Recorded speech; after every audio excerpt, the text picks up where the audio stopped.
para mí es muy especial estar aquí en la Universidad Francisco Marroquín, un sitio que creo que es admirable y tremendamente valioso, y en una ocasión tan especial como el Día de Darwin. ¿De qué va todo esto? ¿Se lee bien? ¿Y entienden el inglés? El pez que sale, el reptil, el primate. Digamos que más o menos los seres vivos saben de qué va todo. Comer, sobrevivir, reproducirse. Comer, sobrevivir, reproducirse. Pero llega el ser humano y se empieza a preguntar, ¿y todo esto de qué trata, ¿no? ¿O cómo es? Este es el chiste típico que se plantea uno sobre la evolución. Uno de los mayores malentendidos respecto a la evolución, y una de las críticas que le hacen pues, los creacionistas, los defensores del diseño inteligente, que ya iremos viendo en qué consiste, es que es imposible que la evolución suceda todo por azar, porque no se pueden crear entidades tan complejas como los seres vivos, como nosotros los seres humanos o como cualquier ser vivo, incluso como una bacteria, solo por azar. Y como han oído la palabra azar dentro de la teoría de la evolución, critican la evolución es imposible. Pero la teoría de la evolución, mediante selección natural, mediante mutaciones y mediante más mecanismos que veremos, no es solo por azar. Quítense esa idea de la cabeza. No es solo azar, es azar y necesidad, o indeterminismo y regularidad. Lo que sí dice la teoría de la evolución es que no hay un plan, no hay un planificador, no hay una mente pensando que lo vaya dirigiendo todo, sino que todo sucede de forma espontánea. Tampoco hay un diseñador. Todos los seres vivos presentan orden, presentan organización, pero no son resultado de que alguien los haya planificado, de que alguien los haya diseñado algo en una mesa. En esta casa, que es un centro liberal, pues habrán oído hablar de pensadores como Friedrich Hayek y de ideas como órdenes espontáneos, órdenes emergentes. Pues si aplicamos eso a los mercados y aplicamos eso a las sociedades humanas, que sepamos que eso se aplica también al mundo natural, al mundo de la biología. Se suele decir que la evolución es un proceso que va a ciegas, que va probando cosas sin saber si van a salir bien. Y a veces salen bien, a veces salen mal. Otra idea importante es que la presenta un autor muy conocido del mundo de la divulgación de la biología y la evolución, que es Richard Dawkins, en un libro que se llama Trepando el monte improbable, Climbing Mount Improbable. Y es que hay gente que cree que la evolución es imposible, o sea, que muchas cosas no pueden pasar, porque ve esta montaña solo desde aquí, como si estuvieran aquí. Y entonces dice, esto es imposible, ¿cómo vamos a dar un salto hasta ahí arriba? O ven a gente que está en lo alto de la montaña, pero solo ven esa caída vertical y dicen, es imposible, nadie ha podido trepar hasta ahí arriba, esto no ha podido suceder así. Y no ven que hay otras maneras de que haya sucedido. Y las maneras que se haya sucedido es ir dando la vuelta. Es decir, hacer recorridos quizá más largos, quizá más indirectos, ir buscando intermediarios estables y al final llegar a donde se quería. Hace 5 segundos, estos dos búfalos, ¿de qué estaban hablando? ¿O qué se estaban diciendo uno a otro? Los dos estaban corriendo, con el león detrás. Entonces llega un momento en el que un búfalo le dice al otro, ¡qué horror! Es imposible, no podemos correr más que el león. Y el otro le dice, ¿correr más que el león? Yo solo quiero correr más que tú. Ese es ese y este es el otro pobre. Es importante entender que la aptitud en evolución, la capacidad, el éxito evolutivo siempre es relativo. Y en este caso hay dos relaciones. La relación del búfalo con el león y la relación de un búfalo con otro búfalo. Entonces, en la evolución hay cantidad de relaciones siempre que hay que tener en cuenta. Los sistemas biológicos y la evolución es algo altamente no lineal y altamente complejo. Otra de las cosas que se dice en la evolución es, pero la evolución es toda sangre y muerte y lucha y pelea y morir, ¿no? Si solo sobreviven los más fuertes, ¿qué hace aquí este niño? ¿Cómo es que no le ha matado a alguien y se lo ha comido? ¿Cómo es que consigue sobrevivir? Y es que la idea de la supervivencia de los más fuertes no es exactamente así. Es la supervivencia de los más aptos para sobrevivir. Y entonces los creacionistas se ponen muy nerviosos y dicen, eso es una tautología, estás diciendo, sobreviven los más aptos para sobrevivir. Y dicen, ya, claro, pero luego te voy a decir qué formas hay de ser apto para sobrevivir. Una es ser fuerte, otra es ser rápido, otra es ser muy ágil, otra es ser muy inteligente, otra es tener camuflaje. ¿Y el niño cuál es su habilidad? Que es adorable. ¿Y por qué tiene que ser adorable? Porque si no fuera adorable, nadie le haría caso y se moriría, porque está todo el mundo caca, pis, comer, dormir, llorar. Y dices, si solo va a ser eso, no. O sea, yo me imagino que las madres, sobre todo las madres, tienen algún punto en que dicen, no me explico cómo sigo haciendo esto. Y no te preocupes, la evolución ha programado tu cerebro para que al mirar el niño se te caiga la baba y se te olviden todos esos costes. También se suele insistir muchísimo en que la evolución es solo competencia, que se trata de fastidiar al otro, que se trata de quitar cosas a los demás, que se trata de destruir o matar. Y esto no es cierto. Siempre hay competencia y cooperación. Estos son 3 hormigas. Fíjense que los seres humanos nos creemos lo hemos inventado todo, pero los seres humanos no inventamos la agricultura y los seres humanos no inventamos la ganadería. Estas hormigas llevan hojas no porque coman hojas, sino porque esas hojas se las dan a unos mohos o a unos hongos que luego se los comen. Las hojas alimentan a esos hongos y luego ellas se comen los hongos.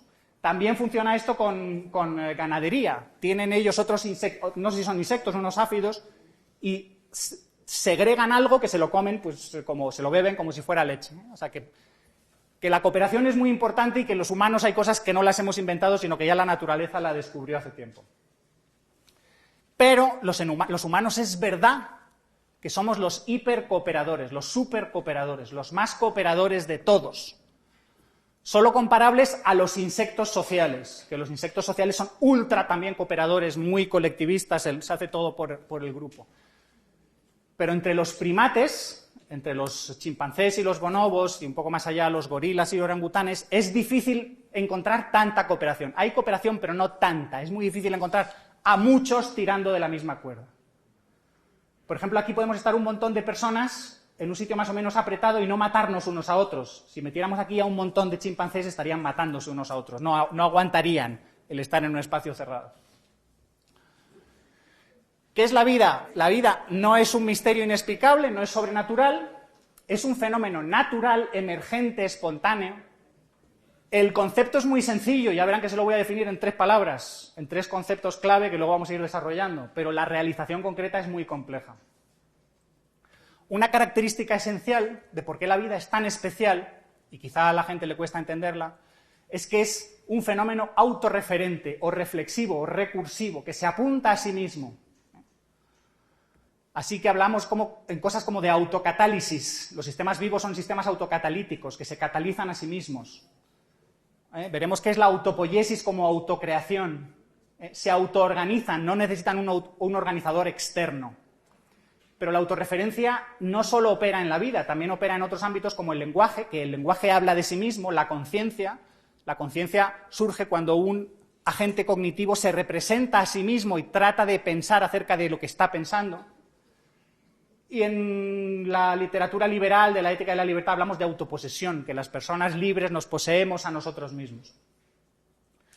Y estas 3 palabras, que mis alumnos, los que han dado algún curso conmigo, ya se las deben saber de memoria. Un ser vivo es un agente autónomo autopoiético. 3 As, yo creo que es fácil de recordar. ¿Qué es un agente? Un sistema dinámico que hace cosas para mantenerse vivo, para crecer y para reproducirse. Exige recursos escasos, básicamente materia, distintos tipos de materia y energía. ¿Y qué son las cosas que tiene que hacer? Pues las distintas cosas que hacen los seres vivos. Ahí os he puesto unas cuantas, no sé si se les ocurrirán más. Comer, no ser comido, luchar, atacar o defenderse, esconderse, camuflarse, moverse, emparejarse, percibir, pensar, decidir, insistiendo, a veces de forma competitiva, a veces de forma cooperativa, o en ocasiones de forma individual o en grupo. Y muy importante, la evolución funciona porque no todas las formas de hacer las cosas son igual de buenas. Y no todas las estructuras de un organismo, o sea, no se hacen las cosas igual siendo diferente. Si yo soy un carro que solo tiene 3 ruedas porque una me la han robado, ¿puedo ir igual que si soy un carro que tiene las 4 ruedas? Pues supongo que no, ¿no? Si al montar el carro, en vez de las ruedas, pongo la rueda donde debe ir el volante y el volante donde debe ir la rueda, ¿eso va a funcionar igual? Pues no. Pues con los organismos, con la biología pasa lo mismo. Un organismo puede estar bien estructurado y funcionar bien, o mejor, o peor, o mal. Y la evolución va a usar esto. La idea de autonomía se refiere básicamente al control, que la acción es autocontrolada, que todo organismo es un sistema cibernético. Y eso significa que hay un gobierno, una dirección, una guía, que se utiliza información y comunicación para decidir, para elegir qué hacer. En los seres vivos más avanzados es el sistema nervioso el que se encarga de esto, también con sus sensores, y el sistema genético también colabora. La idea de autopoiesis, ya hemos dicho que la acción fundamental es autocrearse, mantenerse, regenerarse, repararse y crecer. Es decir, básicamente autoproducirse. ¿Y en qué consiste la autopoiesis? Tomar materiales y energías adecuados del entorno y reconstruir constantemente tus constituyentes. Los seres vivos siempre están haciendo algo y lo que están haciendo siempre es autoconstruirse. Aunque uno esté sentado y dice no estoy haciendo nada, sí estás haciendo cosas, o al menos a nivel celular tus células están reconstituyéndose, reconstruyéndose. Porque si no lo hicieran, se desintegrarían por el segundo principio de la termodinámica que dice que si los sistemas se dejan aislados y a ver qué les pasa sin conexión con el exterior, van simplemente degenerándose. Químicamente se dice que tienen un metabolismo, las reacciones químicas de los organismos, de las células, autocatalítico, de autoproducción. Y fíjense que he dicho autoproducción y no reproducción, porque son cosas distintas. Normalmente les pregunto a la gente, bueno, ¿cuáles son las características de la vida? Y te pueden decir, pues la vida se reproduce. Y entonces yo digo, ahí va, pues yo no me he reproducido, o no me estoy reproduciendo en este momento. ¿Significa eso que no estoy vivo? Todos ustedes, muchos seguro que no se han reproducido. No están vivos. A lo que la gente dice, bueno, la capacidad de reproducirse. Y dice, entonces si eres estéril, ¿no estás vivo? El concepto básico es autoconstruirse. Lo que pasa es que autoconstruirse lleva prácticamente de forma automática a reproducirse. Porque nunca se han preguntado por qué una célula no empieza a crecer, y crece, y ya está, sin límite. ¿Y por qué se separa? Pues porque es más eficiente separarse en unidades más pequeñas. Cuanto más creces, tu superficie crece con el cuadrado del radio, mientras que tu volumen crece con el cubo. Entonces ahí hay un problema logístico. Tú no puedes introducir suficientes alimentos y excretar los residuos para tanto volumen. Entonces es más eficiente separarse.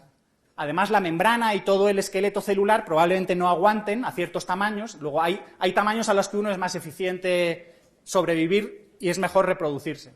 Y también por una estrategia de dispersión de riesgos. Es mejor tener toda la biomasa concentrada en un solo sitio y que le caiga un rayo y lo mate, o que le caiga una piedra encima y se muera igual, o mejor tener más unidades más dispersas.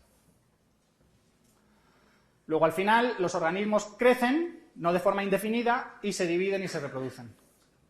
Y en la división aparecen en algún momento los genes, que son la parte de la célula, la parte del organismo, que se encarga de que se herede información acerca de cómo se construye el organismo, que se herede la receta.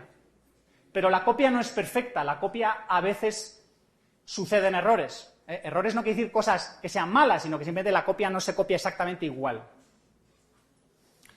Dos características más de la vida, y vamos a entrar ya poco a poco en la evolución, es que la vida evoluciona. Y he puesto ahí que coevoluciona. Es decir, la vida evoluciona con algo siempre. Las especies aparecen, cambian, desaparecen, y esto es lo que aparece y desaparece, es el genotipo, el material genético, y el fenotipo. El fenotipo es simplemente los rasgos que podemos ver, de qué color tienes los ojos, si tienes pelo o no, si tienes agallas o no, cómo son tus huesos. El fenotipo es los rasgos observables que al final produce el genotipo, la información que hay en el genoma. Y todo eso va cambiando. Y el entorno es en parte inerte. ¿Qué es inerte? Si hace calor o hace frío, si hay mucha humedad o poca humedad, si hay mucha agua o poca agua para beber, si hay viento o no hay viento. Pero el entorno, la parte más importante es la parte orgánica, es decir, los otros organismos, las otras especies. Entonces, los organismos no solo evolucionan en relación con su entorno, sino en relación con otros organismos. Entonces esto es lo que hace la evolución muchísimo más complicada. Tú estás evolucionando y los otros organismos están evolucionando a su vez en relación contigo. Y la vida entonces al final se produce progresivamente más organización compleja sin que desaparezca lo simple. La vida empieza probablemente con organismos parecidos, probablemente más simples que las bacterias actuales, y se va haciendo más compleja, ya veremos cómo, algunos ejemplos. Tipos de vida que hay, por un poco de culturilla antes de entrar ya en materia con la evolución, muchos, la vida es muy diversa, existen millones de especies, hay múltiples formas y estrategias exitosas, ¿eh? Y a cada forma de ellas, a cada conjunto de organismos, le llamamos una especie de organismos. Los tipos más básicos se llaman procariotas y son células sin núcleo muy pequeñas y muy simples. Y son las bacterias, que no todas son malas, no hay que pensar que las bacterias son todas las que nos causan enfermedades. De hecho, ustedes tienen dentro de su intestino una cantidad enorme de bacterias y no podrían sobrevivir sin ellas. De hecho, hay trasplantes de bacterias de unas personas a otras cuando no tienes tu flora bacterial, tu flora intestinal, son esas bacterias bien, porque entonces no puedes hacer la digestión bien y no puedes aprovechar la energía que consumes. Y las arqueobacterias, que son algo parecido, pero que se supone que son más antiguas y por eso se les llama arqueo, aunque no está claro qué fue primero, si las bacterias o las arqueo. Y por otro lado, los eucariotas, que son células con núcleo diferenciado, que es donde está el genoma, mucho más grandes y más complejas. Y ahí hay 4 grupos donde estamos nosotros. Por un lado, los protistas, los hongos, las plantas y los animales. Y dentro de los animales, los invertebrados, los vertebrados, dentro de los vertebrados, pues peces, anfibios, reptiles, aves y mamíferos. Luego dentro de los mamíferos, los primates y dentro de los primates nosotros. Otra manera de dividirlas, unicelulares, multicelulares. Y ya vamos a ver qué es la evolución. El proceso de cambio genético progresivo entre generaciones de poblaciones de organismos reproductores con copia no simple perfecta. Es decir, yo tengo organismos que se reproducen, pero esa reproducción a veces falla, la copia no siempre es perfecta. Y viven en poblaciones, no viven aislados, sino que se consideran poblaciones porque van a relacionarse entre sí los organismos, a veces van a cooperar, a veces van a competir. Y entonces puedo ir viendo cómo cambia su genoma, sus genes y su fenotipo y los rasgos asociados de generación en generación. La evolución biológica no suele estudiar los cambios individuales no heredables. Si tú desarrollas mucho músculo porque has ido al gimnasio, pues si eso al final no se mete en tus genes, no va a pasar a tus hijos. Luego esas cosas la evolución no la estudia. Aunque hay un ámbito muy interesante que si me preguntan luego podemos ampliar un poco, aunque no soy experto, que es la epigenética. Y ver qué cosas parece que son lamarckianas más que darwinianas, que cuando las desarrolla el individuo a lo largo de su vida se pueden transmitir a la siguiente generación. La evolución se basa en la diversidad. Y ahora que digo lo de la diversidad, creo que a mucha gente le cuesta entender la evolución porque le han enseñado quizá demasiada lógica y demasiada geometría y demasiada filosofía, le han enseñado una ontología esencialista estática y cree que las cosas tienen naturalezas absolutamente inmutables y que un triángulo es un triángulo y solo hay una manera de ser un triángulo.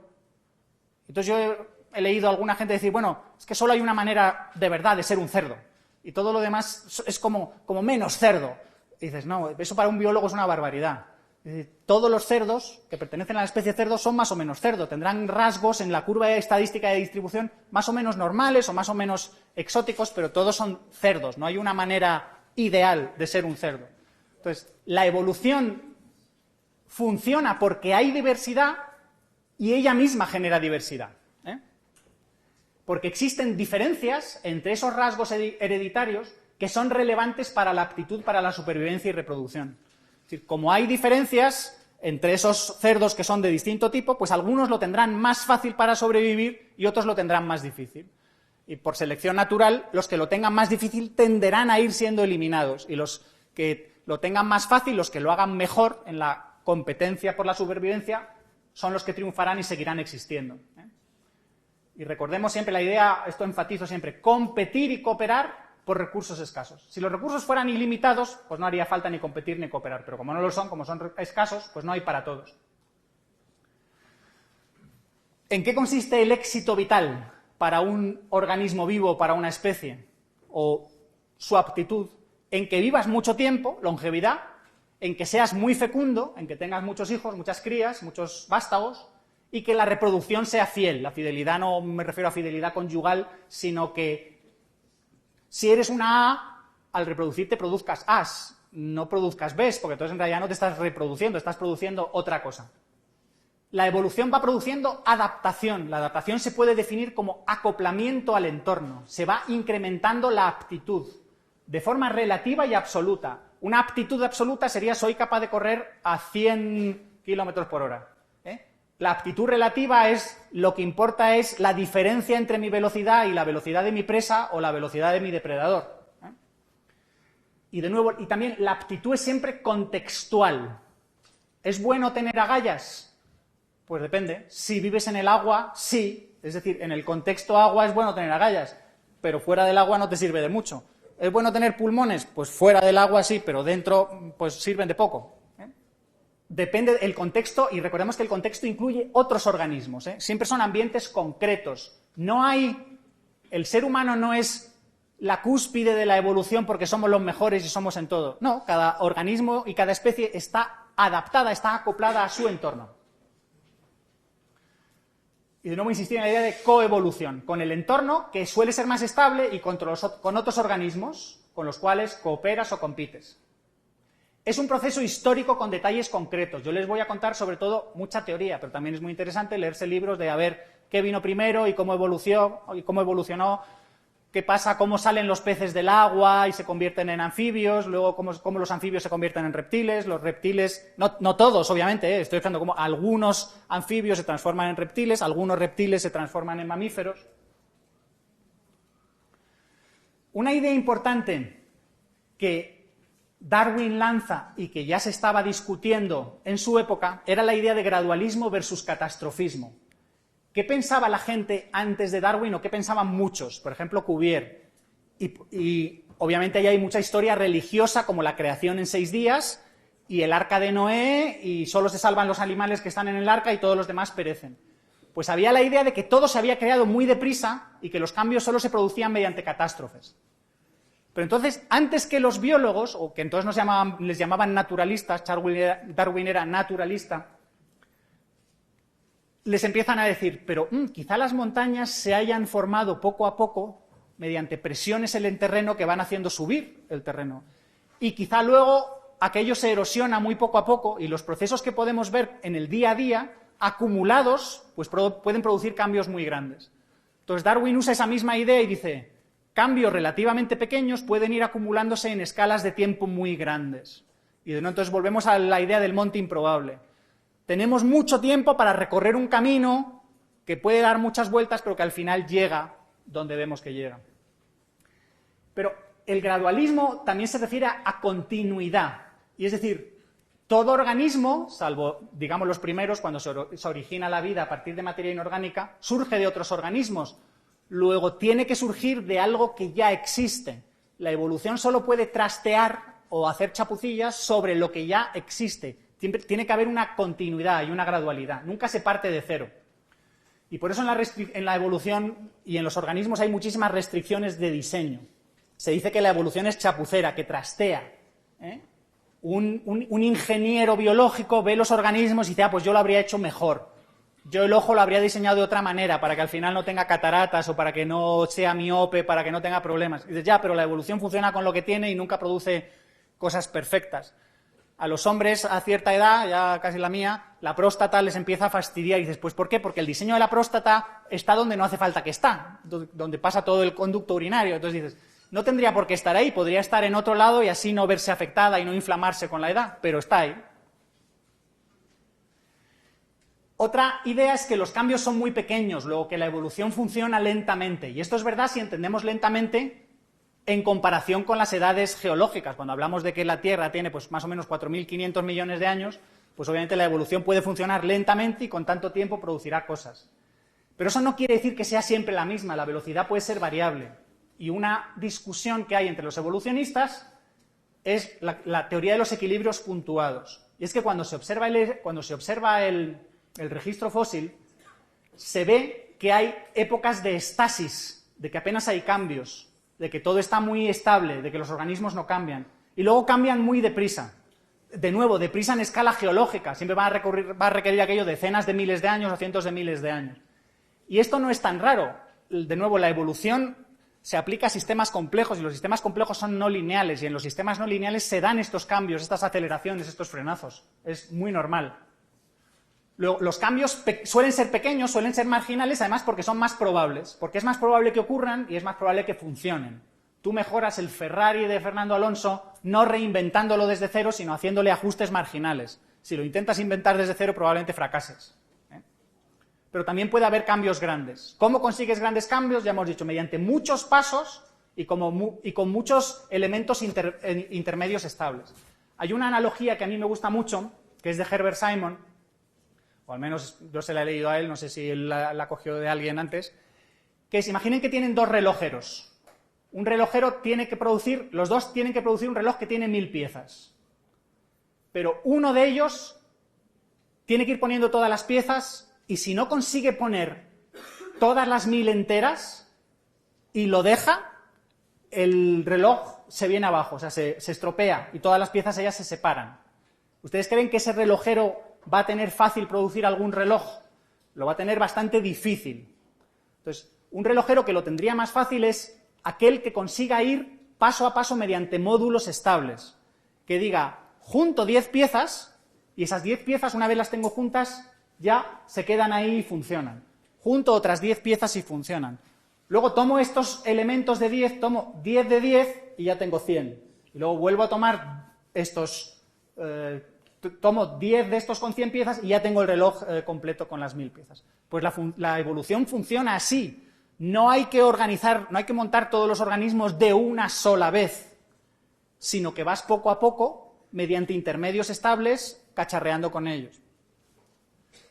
Y otra posibilidad que es fascinante, hay una bióloga que se llama Lynn Margulis, que falleció hace poco, y cuyas ideas fueron rechazadas durante bastante tiempo, porque parecían demasiado heterodoxas y demasiado raras, que proponía lo que se llama simbiogénesis.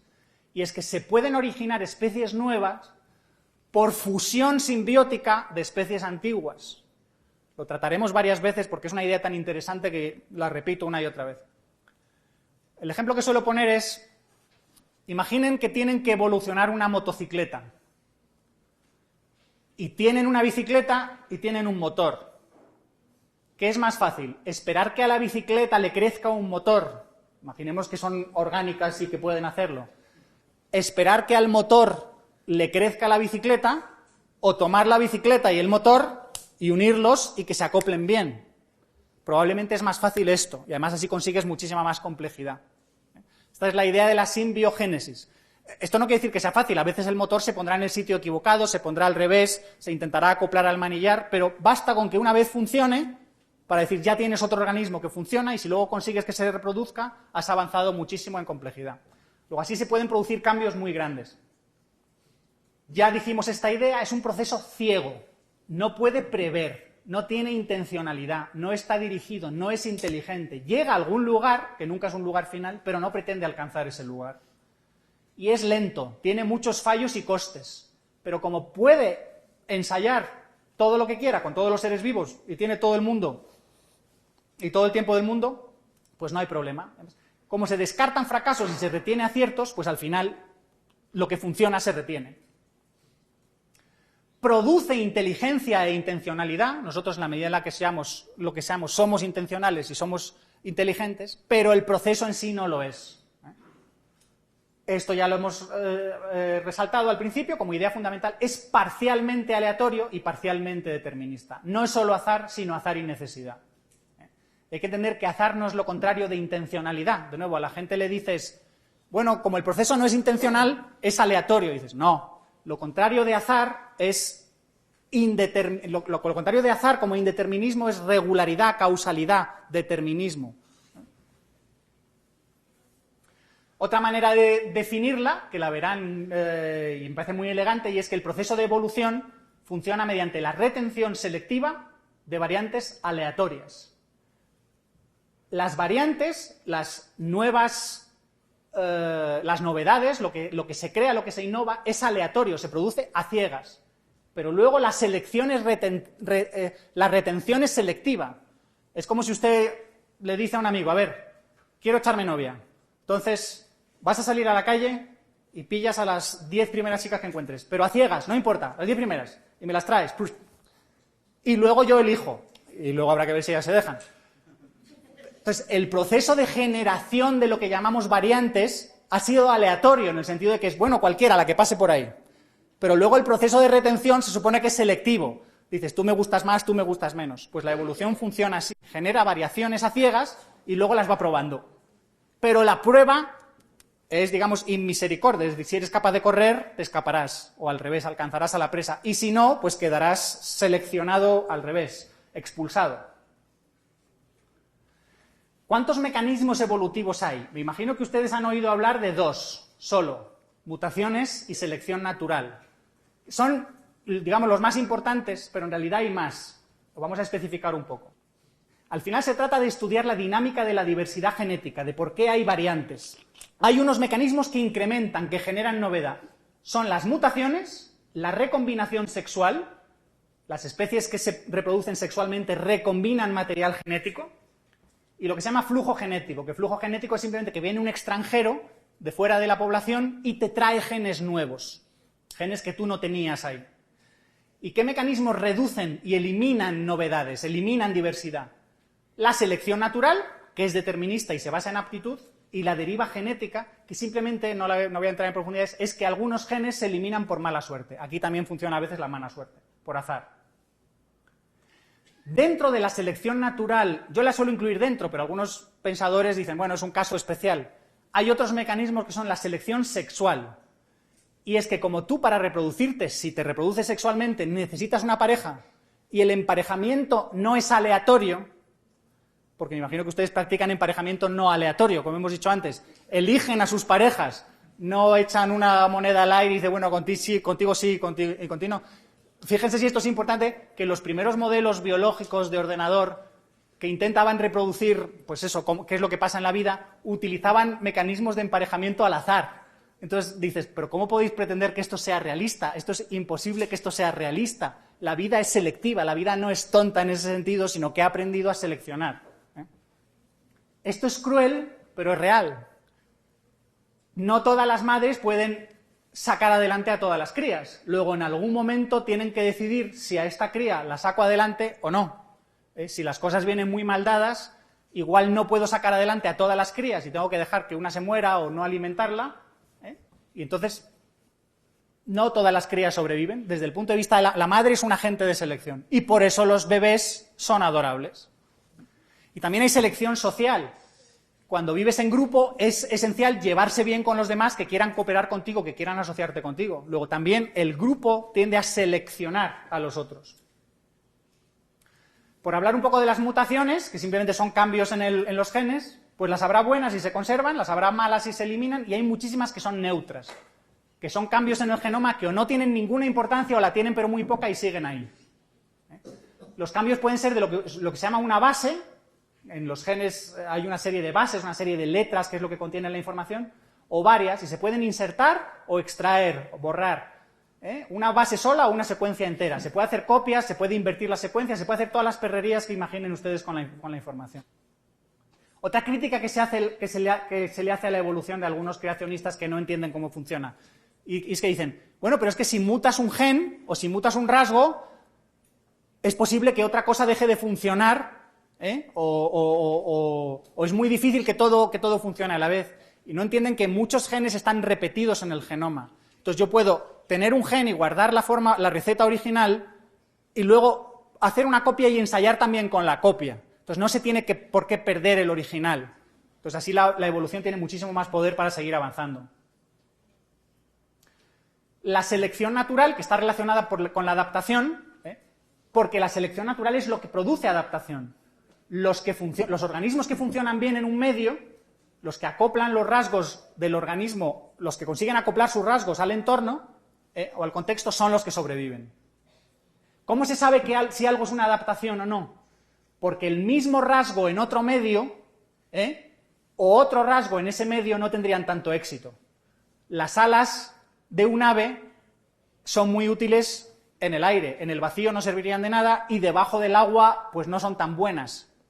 Las aletas del pingüino funcionan bien dentro del agua, pero fuera del agua sirven para poca cosa, por eso podemos ver que son adaptaciones. Una idea bastante avanzada es cómo relacionar selección natural y adaptación con órdenes espontáneos. Dentro de la teoría de los órdenes complejos, que es relativamente moderna, hoy sabemos que hay órdenes en el mundo físico, en el mundo de la química, igual que en el mundo de la economía, en el mundo de la sociedad, que no necesitan ningún tipo de selección natural, que ni siquiera están vivos. Luego emergen y ya está, hay orden y hay organización. La gente que defiende esta idea a veces critica a los biólogos evolucionistas. ¿Veis? Hemos demostrado que tenemos orden sin necesidad de selección natural. Y yo les respondería, pero si es que los biólogos no han dicho que no pueda existir orden sin selección natural. Lo que no puede existir es orden adaptativo. Es decir, unos órdenes, unas maneras de organización muy específicas mediante las cuales el organismo se acopla al entorno. Para que un organismo se acople al entorno tiene que haber selección natural. Es decir, si una mariposa tiene un determinado camuflaje, ese camuflaje tiene que haber surgido mediante selección natural. No puede suceder él solo, sin más, como un orden espontáneo, porque requeriría demasiada suerte. Otra cosa que se les critica a los evolucionistas es que a todo le buscan una función adaptativa. Y dices, bueno, pues es verdad porque lo intentas para explicarlo, pero es cierto que no todos los rasgos son adaptativos. Algunos lo fueron, pero ya no. O son neutros, o son taras que aún no han sido eliminadas porque la evolución lleva tiempo, porque no se pueden eliminar, porque son consecuencia de otros rasgos sí adaptativos. Los rasgos en el genoma no son independientes. De nuevo, es un sistema muy complejo con muchas relaciones. Hay rasgos que dependen de muchos genes, hay genes que influyen sobre muchos rasgos. Entonces, muchas cosas sobreviven, aunque vemos que son poco útiles, porque están conectadas con otras que son útiles. Un concepto muy importante y muy interesante es la idea de exaptación, y es el cambio de función de un órgano. Así se pueden explicar cosas que si te empeñas en que un órgano debe tener siempre la misma función, es muy difícil o prácticamente imposible. La idea es que la función actual no fue responsable de su origen. Por ejemplo, las alas y los pulmones son ejemplos claros. Dices, ¿los pulmones tenían que ser siempre pulmones para respirar? Pues es posible que en los peces no sirvieran para respirar, sino que servían como órganos de flotación. Si algunos son buzos, han visto que los buzos llevan como un chaleco que lo hinchas de aire o le quitas aire. Pues entonces ahí ya tienes una función para algo parecido a un pulmón que luego cuando ese pez vaya a tierra le puede ayudar a respirar, le puede servir para respirar. Las alas no solo sirven para volar, las alas sirven también para protegerte del frío, para abrazarte, para, digamos, aislarte, y también pueden servir como ornamentación sexual. Se cree que las alas en los dinosaurios y luego en las primeras aves podían servir como lo que se llama una señal honesta costosa. Recuerden, si me preguntan luego de eso, creo que es un tema fascinante, como una señal de aptitud. Entonces desarrollas unas alas, las haces crecer y luego resulta que eso sirve además para volar. Otras ideas de las que son muy fascinantes es respecto a las especies, lo que se llama macroevolución, cómo aparecen y cómo se extinguen. La idea fundamental, si quieren saber, es simplemente tiene que haber aislamiento reproductivo.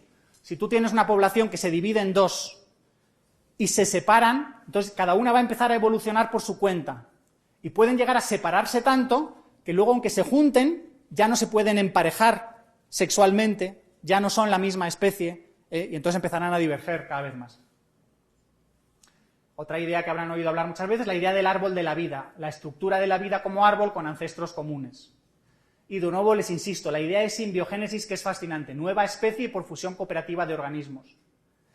Y otro tema ya avanzado lo que se llama selección multinivel, que es qué es lo que se selecciona, qué es lo que se somete a presiones evolutivas o a presiones selectivas. ¿Qué es lo que sobrevive? ¿Los genes, los genomas, los rasgos provocados por los genes, los organismos, los grupos, o incluso a veces se puede hablar, todas las especies compiten unas con otras? Se trata de entidades unitarias o entidades colectivas. ¿Qué evidencia hay de la evolución por si alguien no se la cree? Genética. En el mundo moderno tenemos acceso a los genes de muchísimas especies, a su ADN o a su ARN, y sabemos cómo han ido cambiando, cómo han ido evolucionando. antiguamente utilizaban simplemente morfología y la distribución espacial y temporal de los fósiles y las especies, y se veía que había una continuidad que encajaba en una teoría. También hay casos concretos en naturaleza y laboratorio, de los cuales ahí tienen, por ejemplo, el libro de Jerry Coyne a la venta, el Why Evolution is True, y hay cantidades de libros donde se puede ver todos estos casos, toda la evidencia que hay a favor de la evolución.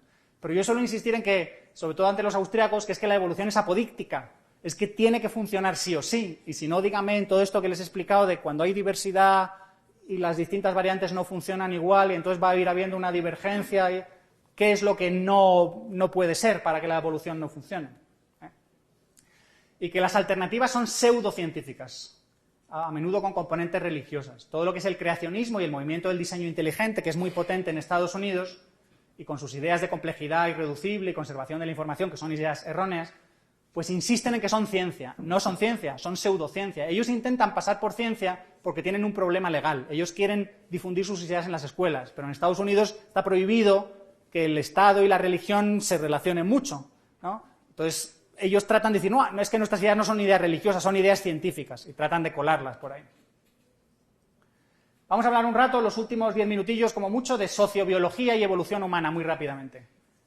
Los organismos pueden tener vida individual o social, pueden coexistir de forma colectiva o ir cada uno por su cuenta, y esta coexistencia puede ser consciente o inconsciente. Las hormigas se dan cuenta de que están viviendo con otras hormigas, pero hay muchísimas bacterias que viven en colonias de bacterias que no tienen por qué darse cuenta o saber que están rodeadas de otras bacterias. Pues tenemos todos esos ejemplos de casos de seres vivos que viven juntos. Enjambres, bancos de peces, bandadas de aves, manadas de animales, rebaños, jaurías, grupos de primates, tribus, sociedades humanas. O sea que para tener tantas palabras para esto tiene que ser algo importante. Si el grupo es tan importante, los genes y el fenotipo probablemente hayan desarrollado rasgos relacionados con el grupo, con la socialización. Vamos a ver cómo hay una relación fascinante entre individuos y grupos y cómo la evolución va construyendo individuos a base de cerrar un grupo y constituirlo como una unidad.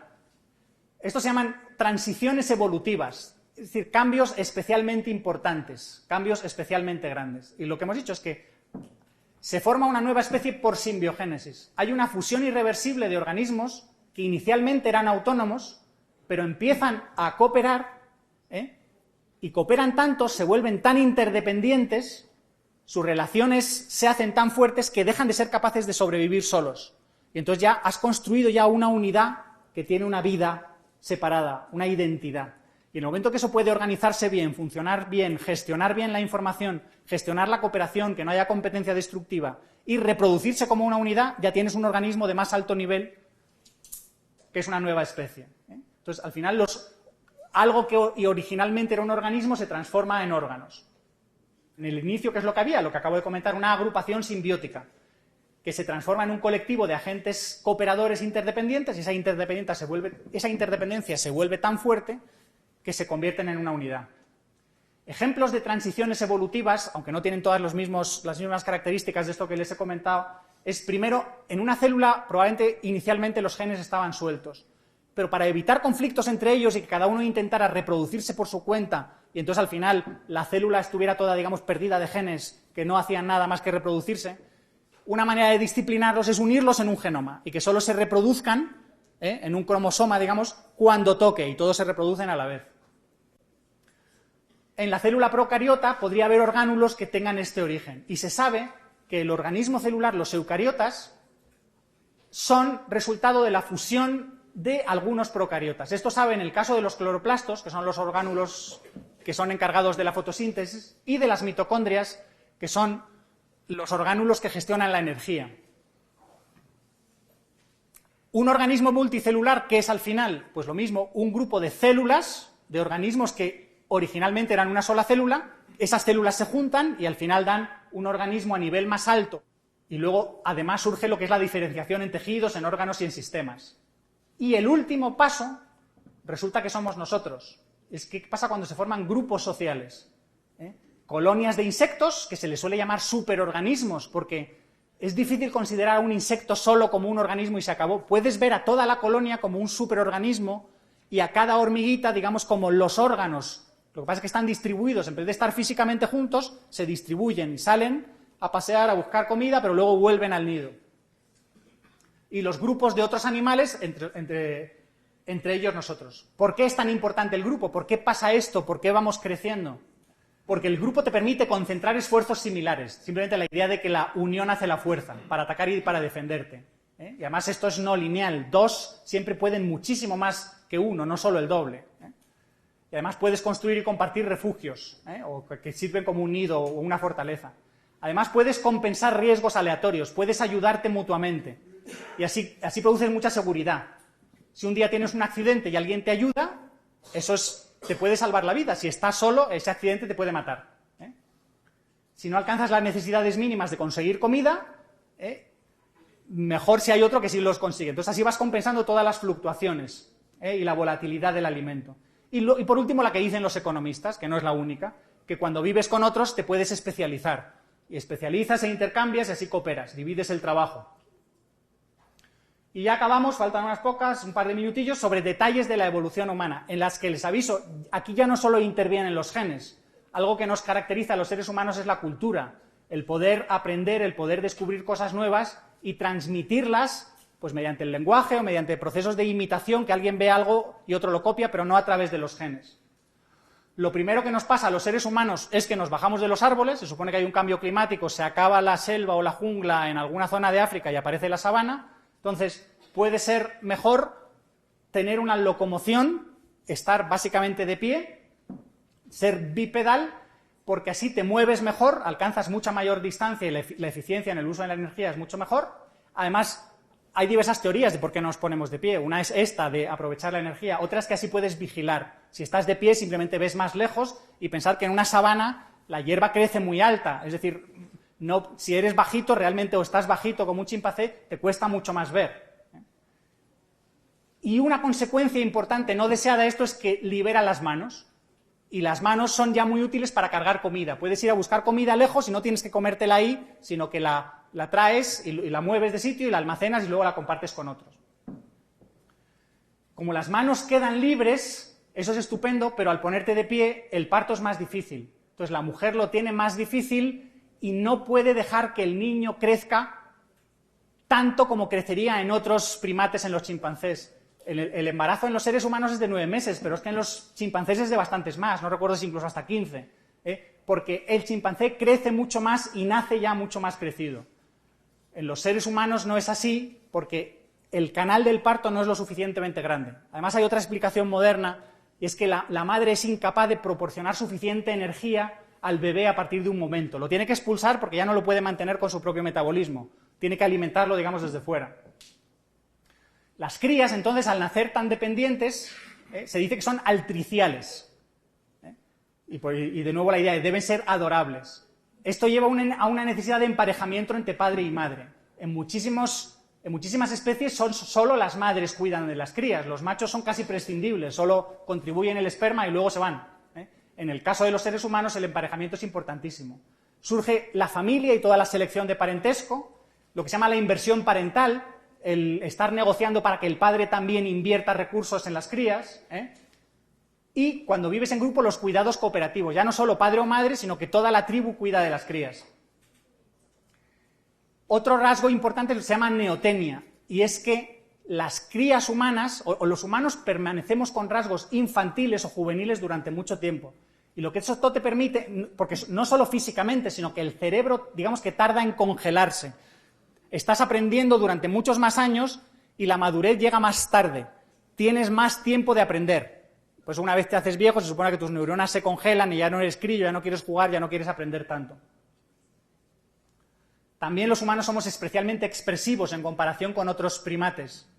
Tenemos los músculos de la cara y rasgos como las cejas, son especialmente móviles y sabemos interpretar las expresiones de los otros. Eso es porque somos cooperadores, porque el grupo es especialmente importante y somos muy empáticos. Necesitamos comunicar, necesitamos conectar e interactuar. Las manos nos permiten golpear, nos permiten lanzar. Habrán visto muchos documentales, o no sé si habrán visto, en que hay simios que parten nueces con piedras, o sea, ya hacen algo parecido a lo que nosotros hacemos con piedras de empezar a darles golpes. Lo que pasa es que nosotros somos los únicos que las transformamos en hachas o que luego las dedicamos a lanzar. hay primates que lanzan, cuando tienen alguna pelea, se lanzan objetos, pero ellos no se dedican a practicar durante horas, a practicar la puntería y a usar las piedras para cazar. Nosotros sí, usamos las piedras y luego las afilamos y les ponemos un palo detrás para que sean una flecha o una lanza. Entonces vamos adquiriendo cada vez más coordinación psicomotriz y lo podemos usar para la caza. Otra costumbre curiosa es enterrar muertos o, en algunos casos, comerse a los muertos, un canibalismo ritual que se da en algunos grupos. Eso puede tener un origen muy curioso, y es que simplemente si dejas que alguien muerto permanezca ahí a tu lado, va a atraer a los carroñeros, va a empezar a oler y los carroñeros van a venir. Luego, más vale enterrarlo y que los depredadores no se acerquen. Cosas que descubrimos: el fuego, nos da calor, nos permite iluminación, nos da protección, pero importantísimo es, nos permite cocinar. Hay un investigador que se llama Richard Wrangham que dice: lo que nos hizo a la especie humana es cocinar. El cerebro es un organismo el cerebro es un órgano muy glotón, consume muchísima energía. Para consumir tanta energía no solo basta con cazar o encontrar frutos, sino que luego hay que digerirla, y digerir también consume mucha energía. Si haces una predigestión externa, que es en eso lo que consiste el cocinar, le ahorras muchísimos recursos a tu organismo y puedes ser muchísimo más eficiente y desarrollar ese cerebro glotón. Además, el fuego luego, más adelante, ya esa evolución cultural te permite procesar materiales y conseguir pues cerámica y metalurgia. Desarrollamos herramientas, armas, vestido y todo tipo de tecnología. Y domesticamos plantas y animales, fomentamos el aprendizaje, las relaciones de maestro y alumno, y imitación y simbolismo. Desarrollamos el lenguaje a base de copiar. La idea de la imitación es fascinante para luego lo que es la memética, que es otro aspecto de la evolución, no evolución biológica, sino evolución cultural. Eso, desarrollamos cultura, desarrollamos religión, ritos que sobre todo tienen función social, identificar a los miembros del grupo, cohesionarlos y coordinarlos. Tenemos instinto de rebaño, somos muy tribales y queremos expandir nuestro territorio y siempre defendernos. Posteriormente somos sedentarios, desarrollamos, urbanismo en las ciudades. Cuando hay problemas de convivencia necesitamos desarrollar normas. Esto es para que vean cómo una evolución natural va llevándonos hacia el mundo moderno, hacia el mundo más actual. Desarrollamos autoridad, jerarquías y estatus, y con esto acabamos. Cosas que desde el punto de vista de pensamiento, somos criaturas simbólicas, nos comunicamos mediante símbolos. Que yo escriba una A en la pizarra o cualquier tipo de letra, pues alguien que no sea simbólico no entiende lo que quieres decir. El simbolismo es relacionarlo con algo más y debes aprender a usar ese simbolismo. Nuestra capacidad de pensamiento es recursiva, podemos aplicar una idea y luego esa idea aplicarla otra vez sobre sí misma, podemos construir oraciones y meterles oraciones subordinadas y esa oración subordinada meterle otra vez una oración subordinada. Somos capaces de abstraer muchísimo y la última idea es analogía, no solo somos lógicos, sobre todo es analógicos. Hay pensadores como Douglas Hofstadter que insisten en que lo que caracteriza a la especie humana no solo es que pensemos con mucho rigor y con muchísima lógica, con muchísimo poder de inferencias inductivas o deductivas, sino que somos extremadamente buenos haciendo analogías, que tomamos conocimiento de una parte del mundo, que ya lo tenemos, y lo aplicamos a otro lado. Por ejemplo, se dice que la mente del neandertal estaba muy compartimentalizada, que había cosas que eran para la caza y solo eran para la caza, que había cosas que eran para el grupo y solo para el grupo. No desarrollaron mucha cultura. Se supone que los Cro-Magnon rompen esa compartimentación y aprovechan todo y lo mezclan todo con todo. Y así es como llegamos al final del proceso evolutivo a donde estamos ahora. Muchísimas gracias.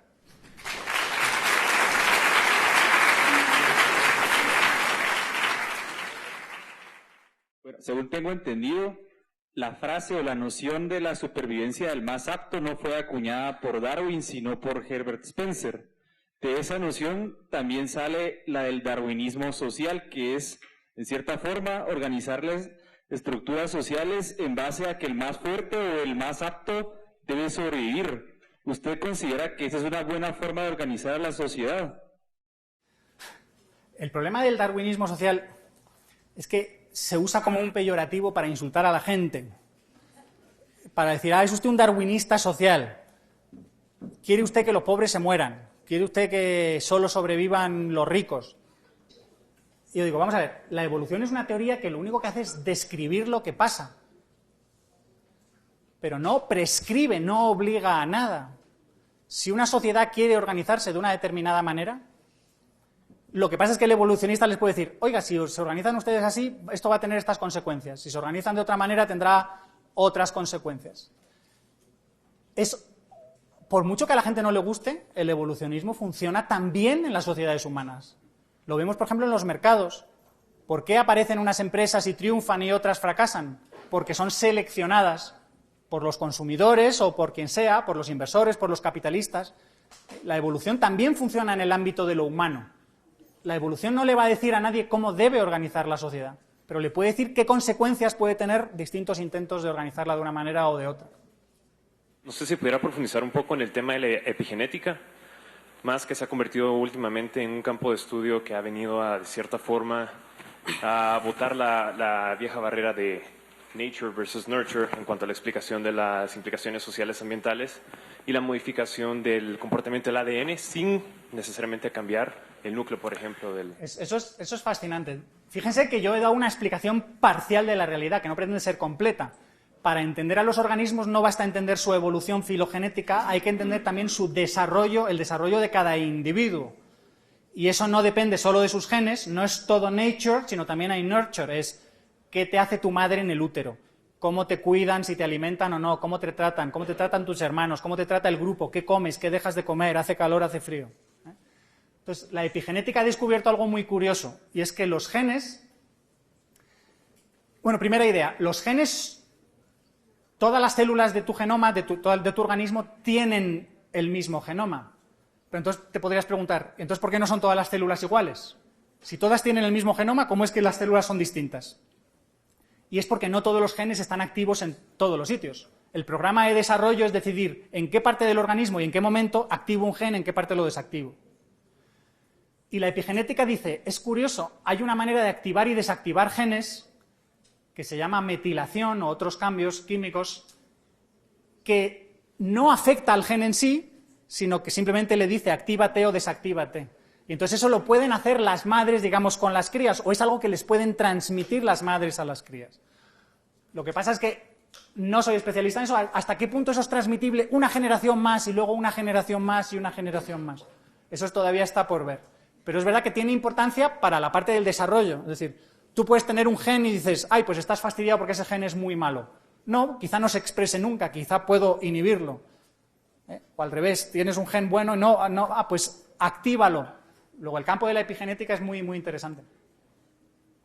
Buenas noches, mi pregunta va un poco más en mi ámbito. Quisiera saber cuál es la aplicabilidad que usted considera de este estudio o estos estudios en el ámbito de las ciencias sociales. Un poco yéndome al ejemplo de Steven Pinker, de que trata de explicar la pacificación y todo el proceso de cómo nos fuimos volviendo más pacíficos. Y esto compite obviamente con los historiadores o hasta cierto punto con otras ramas de estudio, y quisiera saber si usted cree que ¿cómo ve este debate? Un ámbito del que no he hablado, que no es exactamente lo que me pregunta, pero que a mí me parece fascinante, es la psicología evolucionista, y es ver el órgano cerebro, cómo surge como resultado de la evolución, qué adaptaciones tiene, por qué funciona como funciona, por qué hay cosas que parece que funcionan mal. Y entonces piensas, es que nuestro cerebro se adaptó a un entorno que no es el actual. Nuestro cerebro es un cerebro de la edad de piedra. Entonces tiene necesidades y deseos y virtudes de la edad de piedra, pero para el mundo moderno quizá no esté tan apto. Eso lo estudian todos los psicólogos evolucionistas, de los cuales Pinker es uno de los principales referentes, pero no en ese libro, el de los mejores ángeles de nuestra naturaleza, sino en otros como Cómo funciona la mente o la tabula rasa. El de cómo funciona la mente, el problema es que no es tanto evolución en el sentido de genes, sino es más desarrollo de las sociedades y desarrollo de la cultura. Entonces él discute cómo el que el Estado resuelva conflictos, el que el mercado permita que la gente intercambie y produzca pacíficamente, el que la literatura y la cultura nos vayan ayudando a conocer a los demás, el que la empatía vaya siendo cada vez mayor, la sensibilidad vaya siendo cada vez mayor, nos ha ido pacificando. Pero eso puede tener una componente genética y otra componente que sea simplemente más de cultural y, de nuevo, de desarrollo individual, pero que es fascinante. Pero todas las ideas evolutivas, si es que son aplicables a absolutamente todo. Se aplican incluso a la física. Yo he dicho, bueno, ¿los organismos tienen que estar vivos para aplicarles la evolución? Dices, no, hay algunos físicos que dicen, ¿y si nuestro universo no fuera lo único que hay, sino que fuera parte de un multiverso, y los universos se reprodujeran, entre comillas, por ejemplo, a través de agujeros negros, creas otro universo, que tiene rasgos los tuyos o quizá con alguna mutación? Entonces podrías ver, los universos que existen o cuánto perduran o cuántos existen, puedes aplicarle razonamientos evolutivos. Pero a la especie humana y a la sociedad también. Hayek y otros pensadores son evolucionistas en aspectos culturales. Dicen, vamos a ver un grupo. ¿Cuál es el genoma del grupo? Su cultura. Y entonces, esa cultura, ¿cómo hace que se comporte el grupo? ¿Y cómo hace que el grupo tenga más éxito o menos éxito? Sea más apto, sea más adaptativo o no. ¿Y cómo muta esa cultura? ¿Cómo se reproduce? ¿Cómo se copia de unos sitios a otros? Luego, todos los mismos argumentos se aplican al mundo de lo social también.